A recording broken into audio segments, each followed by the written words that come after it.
ನಮಸ್ಕಾರ ವೀಕ್ಷಕರೇ, Karnataka power TV ನ್ಯೂಸ್ಗೆ ತಮ್ಮೆಲ್ಲರಿಗೂ ಸ್ವಾಗತ. ವಾರ್ತೆಗಳ ವಿವರ. ಗ್ರಾಮೀಣ ಕುಡಿಯುವ ನೀರು ಮತ್ತು ನೈರ್ಮಲ್ಯ ಇಲಾಖೆಯಲ್ಲಿ ಸರ್ಕಾರಿ ವಾಹನ ದುರ್ಬಳಕೆ. ಚಾಮರಾಜನಗರ ನಗರದ ಗ್ರಾಮೀಣ ಕುಡಿಯುವ ನೀರು ಮತ್ತು ನೈರ್ಮಲ್ಯ ಇಲಾಖೆಯ ಚಾಮರಾಜನಗರ ಉಪವಿಭಾಗ ಸಹಾಯಕ ಕಾರ್ಯಪಾಲಕ ಇಂಜಿನಿಯರ್ ಜಗದೀಶ್ ಚಾಮರಾಜನಗರ ವಿಭಾಗ ಕಾರ್ಯಪಾಲಕ ಇಂಜಿನಿಯರ್ ಕಚೇರಿಯಲ್ಲಿ ಪ್ರಭಾರ ಕರ್ತವ್ಯ ನಿರ್ವಹಿಸುತ್ತಿದ್ದ ಸಂದರ್ಭದಲ್ಲಿ ಕಚೇರಿಯ ವಾಹನವನ್ನ ದುರ್ಬಳಕೆ ಮಾಡುತ್ತಿದ್ದು ಸಾರ್ವಜನಿಕ ವಲಯದಲ್ಲಿ ಚರ್ಚೆಯಾಗುತ್ತಿತ್ತು. ಈ ವ್ಯಕ್ತಿಯು ಪ್ರಭಾವಿ ಅಧಿಕಾರಿಯಾಗಿರುವುದರಿಂದ ಯಾರೂ ದೂರು ನೀಡಲು ಮುಂದೆ ಬರುತ್ತಿರಲಿಲ್ಲ. ನಂತರ ಅಧಿಕಾರ ವಹಿಸಿಕೊಂಡ ವಿಭಾಗದ ಕಾರ್ಯಪಾಲಕ ಇಂಜಿನಿಯರ್ ಸಂತೋಷ್ ಕುಮಾರ್ ಕಚೇರಿ ವಾಹನದ ಮಾಹಿತಿಯನ್ನ ಕಚೇರಿಯಲ್ಲಿ ಸಿಬ್ಬಂದಿಯನ್ನ ವಿಚಾರಿಸಿದಾಗ ವಾಹನವು ಸಂಖ್ಯೆ KA 10G0640 ಡಸ್ಟರ್ ದಿನಾಂಕ 16/7/2025 ಅಪಘಾತವಾಗಿರುತ್ತದೆ.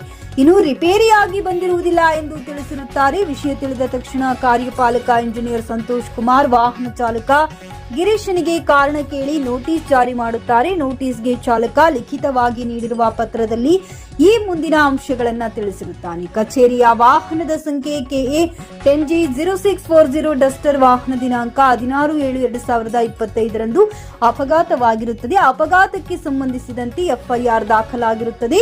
ದಿನಾಂಕ 16/8/2025 ಪೊಲೀಸ್ ಠಾಣೆಯಿಂದ ಈ ವಾಹನವನ್ನ ಬಿಡುಗಡೆ ಮಾಡಿಕೊಂಡು ಮೈಸೂರಿನ ವಿದ್ಯಾರ್ಥಿ ರೆನಾಲ್ಡ್ ಡಸ್ಟರ್ ಶೋರೂಮ್ನಲ್ಲಿ ಸರ್ವಿಸ್ ಮಾಡಿಸಲು ಬಿಡಿಸಲಾಗಿರುತ್ತದೆ. ಹಾಗೆಯೇ ಆ ದಿನ ಅಂದರೆ ದಿನಾಂಕ 16/7/2025 ರಾತ್ರಿ 9:30 ಸಮಯದಲ್ಲಿ ಚಾಲಕನಿಗೆ ಇಂಜಿನಿಯರ್ ಜಗದೀಶ್ ಕರೆ ಮಾಡಿ ಮೈಸೂರಿಗೆ ಹೋಗಬೇಕೆಂದು ತಿಳಿಸಿದಾಗ ಚಾಲಕ ವಾಹನವನ್ನು ತೆಗೆದುಕೊಂಡು ಹೋಗುವಾಗ ಪಚ್ಚಪ್ ಸರ್ಕಲ್ ಬಳಿ ವಾಹನ ಅಪಘಾತವಾಗಿರುತ್ತದೆ. ವಾರದಲ್ಲಿ 2 ಬಾರಿಯಂತೆ ಹಲವು ಬಾರಿ ಮೈಸೂರು ನಗರಕ್ಕೆ ವಾಹನವನ್ನು ತೆಗೆದುಕೊಂಡು ಹೋಗುತ್ತಿದ್ದರು. ಕಚೇರಿ ಅವಧಿಯು ಮುಕ್ತಾಯಗೊಂಡಿದ್ದರೂ ಸಹ ಅನಾವಶ್ಯಕವಾಗಿ ವಾಹನವನ್ನು ಬಳಕೆ ಮಾಡುತ್ತಿದ್ದರು. ಹೊರಗುತ್ತಿಗೆ ಆಧಾರದ ಮೇಲೆ ಬಂದಿರುವ ಚಾಲಕ ಕೆಲಸ ಕಳೆದುಕೊಳ್ಳುವ ಭಯದಲ್ಲಿ ಯಾರಿಗೂ ಹೇಳಿಕೊಂಡಿರುವುದಿಲ್ಲ. ನಂತರ ವಾಹನ ಅಪಘಾತಗೊಂಡ ನಂತರ ಮೇಲಧಿಕಾರಿಗಳ ಗಮನಕ್ಕೆ ತರದೆ ಮತ್ತು ಲಾಗ್ ಪುಸ್ತಕದಲ್ಲಿ ಪ್ರವಾಸ ಮಾಡಿರುವ ವಿವರವನ್ನ ದಾಖಲು ಮಾಡದಿರುವ ಬಗ್ಗೆ ಹಾಗೂ ಮೈಸೂರಿಗೆ ವಾಹನವನ್ನ ಕೊಂಡೊಯ್ಯುವುದು ಕಚೇರಿ ಅವಧಿ ಮುಕ್ತಾಯಗೊಂಡ ನಂತರ ಬಳಕೆ ಮಾಡಿರುವ ಬಗ್ಗೆ ಕಾರ್ಯಪಾಲಕ ಇಂಜಿನಿಯರ್ ಸಂತೋಷ್ ಕುಮಾರ್ ಸಹಾಯಕ ಕಾರ್ಯಪಾಲಕ ಇಂಜಿನಿಯರ್ ಜಗದೀಶ್ಗೆ ಕಾರಣ ಕೇಳಿ ನೋಟಿಸ್ ನೀಡಿರುತ್ತಾರೆ. ನೋಟಿಸ್ಗೆ ಜಗದೀಶ್ ಯಾವುದೇ ಉತ್ತರ ನೀಡಿರುವುದಿಲ್ಲ. ಹಾಗಾಗಿ ಮುಂದಿನ ಕ್ರಮಕ್ಕಾಗಿ ವಿಷಯವನ್ನ ಮುಖ್ಯ ಕಾರ್ಯನಿರ್ವಾಹಕ ಅಧಿಕಾರಿಗಳಿಗೆ ಲಿಖಿತವಾಗಿ ತಿಳಿಸಲಾಗುತ್ತದೆ. ಆದರೆ ಯಾವುದೇ ಕ್ರಮವನ್ನ ಮುಖ್ಯ ಕಾರ್ಯನಿರ್ವಾಹಕ ಅಧಿಕಾರಿ ಜಾರಿ ಮಾಡದಿರುವುದು ಚಾಮರಾಜನಗರದ ಸಾರ್ವಜನಿಕರ ವಲಯದಲ್ಲಿ ಚರ್ಚೆಯಾಗುತ್ತಿದೆ. ಮಾಧ್ಯಮದವರು ಕಚೇರಿಗೆ ತೆರಳಿ ಅಪಘಾತ ವಾಹನದ ಮಾಹಿತಿ ಕೇಳಿದಾಗ ಕಚೇರಿ ವಾಹನ ತಂದು ನಿಲ್ಲಿಸಿದ್ದಾರೆ. ಹಾಗೆಯೇ ಅದರ ಕಂಡೀಷನ್ ತಿಳಿದು ನಂತರ ಉಪಯೋಗಿಸುತ್ತೇವೆ ಎಂದು ಕಾರ್ಯಪಾಲಕ ಇಂಜಿನಿಯರ್ ಸಂತೋಷ್ ಕುಮಾರ್ ತಿಳಿಸಿದರು. ಪದೇ ಪದೇ ಚಾಮರಾಜನಗರ ಜಿಲ್ಲೆಯಲ್ಲಿ ಕೆಲವು ಸರ್ಕಾರಿ ವಾಹನಗಳು ಕಚೇರಿಯ ಅವಧಿ ಮುಕ್ತಾಯಗೊಂಡ ನಂತರವೂ ಸಹ ಬಳಕೆ ಮಾಡುವುದು ಮತ್ತು ತಮ್ಮ ವೈಯಕ್ತಿಕ ಕೆಲಸಗಳಿಗೆ ಬಳಕೆ ಮಾಡುತ್ತಿರುವುದು ಸಾಮಾಜಿಕ ಜಾಲತಾಣದಲ್ಲಿ ಹರಿದಾಡುತ್ತಿದ್ದು ಸಾರ್ವಜನಿಕ ವಲಯದಲ್ಲಿ ಬೇಸರ ವ್ಯಕ್ತವಾಗುತ್ತಿದೆ. ಒಟ್ಟಾರೆ ಸರ್ಕಾರಿ ವಾಹನವನ್ನು ದುರ್ಬಳಕೆ ಮಾಡುತ್ತಿರುವ ಅಧಿಕಾರಿಗಳ ಮೇಲೆ ಸೂಕ್ತ ಕಾನೂನು ಕ್ರಮ ಜಾರಿ ಮಾಡುತ್ತಾರೋ ಎಂಬುದು ಯಕ್ಷ ಪ್ರಶ್ನೆಯಾಗಿದೆ. ಸರ್ಕಾರಿ ವಾಹನಗಳ ದುರ್ಬಳಕೆ ಇದೇ ರೀತಿಯಾಗಿ ಮುಂದುವರೆದರೆ ಸಂಘ ಸಂಸ್ಥೆ, ಪ್ರಗತಿಪರ ಸಂಘಟನೆಗಳು, ಒಕ್ಕೂಟಗಳು ಹಾಗೂ ಸಾರ್ವಜನಿಕರಿಂದ ಉಗ್ರ ಹೋರಾಟ ಮಾಡಬೇಕಾಗುತ್ತದೆ ಎಂದು ಕದಂಬ ಕನ್ನಡ ಸೇನೆಯ ಸಂಸ್ಥಾಪಕ ರಾಜ್ಯಾಧ್ಯಕ್ಷರಾದ ಕದಂಬ ಅಂಬರೀಶ್ ತಿಳಿಸಿದರು. ವರದಿ ಗೂಳಿಪುರ, ಮಣಿಕಂಠ ನಾಯಕ್, ಚಾಮರಾಜನಗರ. ಸರ್, ಈಗ ನಿಮ್ಮ ಇಲಾಖೆಯ ವಾಹನ ಡಸ್ಟರ್ ಕಾರು ಅಪಘಾತವಾಗಿತ್ತು ಸರ್. ಪಚ್ಚಪ್ಪ ಸರ್ಕಲ್ನಲ್ಲಿ ಅಪಘಾತ ಆಗಿತ್ತು. ತದನಂತರ ಏನಾಗಿದೆ, ಅದು ದುರ್ಬಳಕೆ ಆಗಿದೆ ಅಂತ ಸಾರ್ವಜನಿಕ ವಲಯದಲ್ಲಿ ಚರ್ಚೆ ಆಯಿತು. ಮತ್ತು ಅದ್ರ ಬಗ್ಗೆ ಕ್ರಮ ಆಗಿದೆ ಅಂತ ಕೆಲವರು ಮಾತಾಡ್ತಾ ಇದ್ರು, ಕೆಲವರು ಇಲ್ಲ ಕ್ರಮ ಆಗಿಲ್ಲ, ಅದು ಹಂಗೆ ಮುಚ್ಚಾಕ್ಬಿಟ್ರು ಅನ್ನೋ ಒಂದು ಗಾಳಿ ಮಾತು ಬರ್ತಾ ಇದೆ ಸರ್. ಅದಕ್ಕೆ ತಾವು ಇದ್ರ ಬಗ್ಗೆ ಏನು ಕ್ರಮ ತಗೊಂಡಿದ್ರಿ, ಏನಾಗಿದೆ ಅನ್ನೋದನ್ನ ಒಂದು ವಿವರವಾಗಿ ಹೇಳಿ ಸರ್. ರಿಪೋರ್ಟ್ ಆಗಿ ಆಲ್ಮೋಸ್ಟ್ ಇವತ್ತಿಗೆ ಒಂದು ತಿಂಗಳು ಆಗಿಲ್ಲ. ನಾನು ರಿಪೋರ್ಟ್ ಆಗಿ ನಾನು ಬಂದ ಮೇಲೆ ಈಗ ಅದರದ್ದು ಅಪಘಾತ ಆಗಿರೋದು ನಿಜ.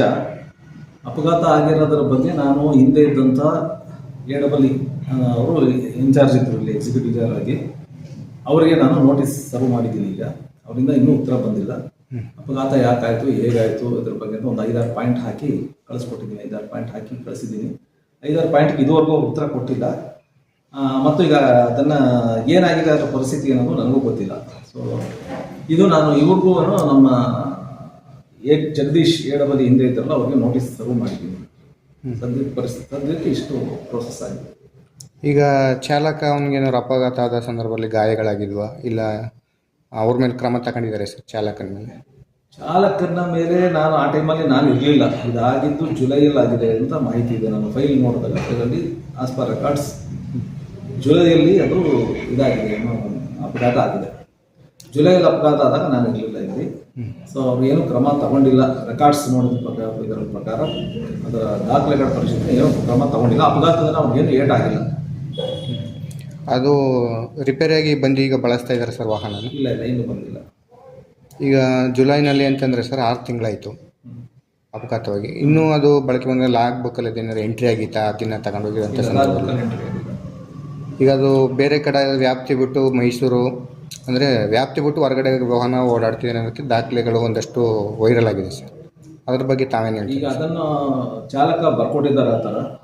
ಸೊ ಅದನ್ನೇ ಸೇರಿ ನಾನು ಮೆಮೋದಲ್ಲಿ ಅದನ್ನು ಕೊಟ್ಟಿದ್ದೀನಿ. ಕಾರಣ ಕೇಳಿ ನೋಟಿಸಲ್ಲಿ ಅದನ್ನು ಕೇಳಿದ್ದೀನಿ. ನಾನು ಇದು ಮೈಸೂರು ವ್ಯಾಪ್ತಿನಲ್ಲಿ ಹೇಗೆ ಹೋಗಿದೆ ಅಂತಲೂ ಕೇಳಿದ್ದೀನಿ. ಅವ್ರೇನು ನನಗೆ ಇನ್ನೂ ಉತ್ತರ ಕೊಟ್ಟಿಲ್ಲ. ಅವ್ರು ಉತ್ತರ ಕೊಟ್ಟಿದ್ರೆ ನಾನು ನಿಮಗೆ ಮಾಹಿತಿ ಕೊಡ್ಬೋದಾಗಿತ್ತು.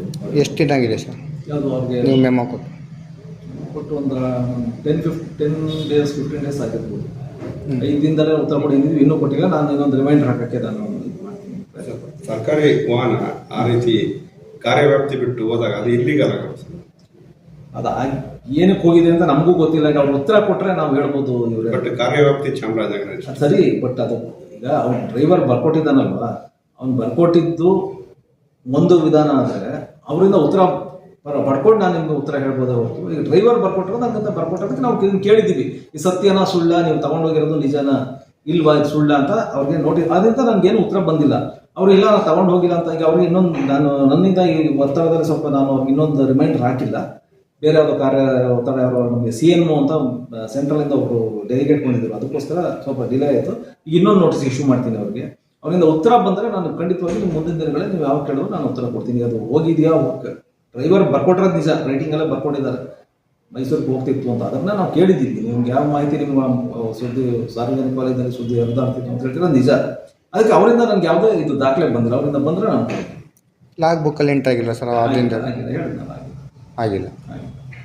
ಅದಕ್ಕೂ ಸಹ ನೋಟಿಸಲ್ಲಿ ಕೊಟ್ಟಿದ್ದೀನಿ. ಲಾಗ್ ಬುಕ್ಕಲ್ಲಿ ಯಾಕೆ ಎಂಟ್ರಿ ಆಗಿಲ್ಲ ಅಂತ ಕೊಟ್ಟಿದ್ದೀನಿ. ಈಗ ಮುಂದಿನ ಕ್ರಮ ಯಾವ ಥರ? ಮುಂದಿನ ಕ್ರಮ ಅವರ ಒಂದು ಉತ್ತರದ ಮೇಲೆ ನಾನು ಮುಂದಿನ ಕಾರ್ಯಕ್ರಮ ವಹಿಸ್ತೇನೆ. ಈಗ ನೀವು ನಿಮ್ಮ ಮೇಲಧಿಕಾರಿಗಳ ಥರ ಅಂತ ಅವ್ರ ಗಮನಕ್ಕೆ ಥರ ಅಂತ ಕೆಲಸ ಮಾಡಿದ್ದಾರೆ ಸರ್? ನಾನು ಇನ್ನೂ ಬರೆದಿಲ್ಲ. ಈಗ ಅವ್ರ ಉತ್ತರ ಕೊಟ್ಟ ಮೇಲೆ ಬರೀಬೇಕಲ್ವಾ ಸರ್. ನಾನು ಏನಂತ ಅವ್ರು ಕೇಳ್ಬಿಟ್ಟು ಅವ್ರ ಉತ್ತರ ಏನು ಕೊಡ್ತಾರೋ ಅದ್ರ ಮೇಲೆ ನಾನು ರಿಪೋರ್ಟ್ ಮಾಡಬೇಕಾಗುತ್ತೆ ಹೊರತು ಇನ್ನೂ ಅವರಿಂದ ಉತ್ತರನೇ ಬಂದಿಲ್ಲ. ಉತ್ತರ ಬಂದರೆ ನಾನು ಖಂಡಿತ ಏನಿದೆ ಅಂತ ನಾನು ರಿಪೋರ್ಟ್ ಮಾಡ್ತೀನಿ. ಅವ್ರು ಏನು ಹೇಳ್ತಾರೆ ಅದನ್ನು ಡ್ರೈವರ್ ಏನು ಹೇಳಿದ್ದಾರೆ ಅದು ಎಲ್ಲ ನಮ್ಮ ಮತ್ತು ವಾಸ್ತವ ಸ್ಥಿತಿ ದಾಖಲೆಗಳು ಏನು ಹೇಳ್ತೋ ನಮ್ಮ ಕಚೇರಿ ದಾಖಲೆಗಳ ಪರಿಶೀಲನೆ ಮಾಡಿ ಅದರಂತೆ ವರದಿ ಮಾಡ್ತೀವಿ. ತಮ್ಮ ಹೆಸರು ಸರ್? ನಾನು Santosh Kumar, Immanuel Santosh Kumar, executive engineer, ಗ್ರಾಮೀಣ ಕುಡಿಯುವ ನೀರು ಮತ್ತು ನೈರ್ಮಲ್ಯ ವಿಭಾಗ, ಚಾಮರಾಜನಗರ. ಇವತ್ತೇನು ಚಾಮರಾಜನಗರ ಜಿಲ್ಲೆಯಲ್ಲಿ ಜಿಲ್ಲಾ ಮಟ್ಟದ ಅಧಿಕಾರಿಗಳು ತಮ್ಮ ಸರ್ಕಾರಿ ವಾಹನಗಳನ್ನು ತಮ್ಮ ಖಾಸಗಿ ಕೆಲಸಕ್ಕಾಗಿ ಮತ್ತು ಸರ್ಕಾರಿ ಸೇವೆ ಮುಗಿದ ನಂತರ ಸಮಯದಲ್ಲಿ ಅದಕ್ಕೆ ದುರುಪಯೋಗ ಮಾಡ್ಕೊತಾ ಇದ್ದಾರೆ. ಇದು ಭಾಳಷ್ಟು ಜಿಲ್ಲೆಯಲ್ಲಿ ಕೇಳಿಬರ್ತಾ ಇದೆ. ಭಾಳಷ್ಟು ಸಂಘ ಸಂಸ್ಥೆಗಳು ಮಾತಾಡ್ತಾ ಇವೆ. ಆದರೂ ಇಲ್ಲಿವರೆಗೂ ಜಿಲ್ಲಾ ಪಂಚಾಯತ್ ಆಗಲಿ ಅಥವಾ ಜಿಲ್ಲಾ ಪಂಚಾಯತ್ ಮುಖ್ಯ ಕಾರ್ಯನಿರ್ವಹಣಾಧಿಕಾರಿ ಆಗಲಿ ಜಿಲ್ಲಾಡಳಿತವಾಗಲಿ ಅವ್ರ ಮೇಲೆ ಯಾವುದೂ ಕ್ರಮ ತಗೊಂಡಿಲ್ಲ. ತಾಜಾ ಉದಾಹರಣೆಗೆ ಜಗದೀಶನವರು ಕುಡಿಯುವ ನೀರು ಮತ್ತು ನೈರ್ಮಲ್ಯ ಇಲಾಖೆಯ ಇದು ಕಾರ್ಯಪಾಲಕ ಅಭಿಯಂತರಾಗಿ ಚಾರ್ಜಲ್ಲಿರ್ತಾರೆ. ಆ ಸಂದರ್ಭದಲ್ಲಿ 16/7/2025 ಅವರು ರಾತ್ರಿ 9:30 ಹೊರಗುತ್ತಿಗೆ ಆಧಾರದ ಮೇಲಿರುವಂಥ ಡ್ರೈವರ್ಗೆ ಮೈಸೂರು ಕಾರ್ ತಗೊಬರೋ ಥರ ಹೇಳ್ತಾರೆ.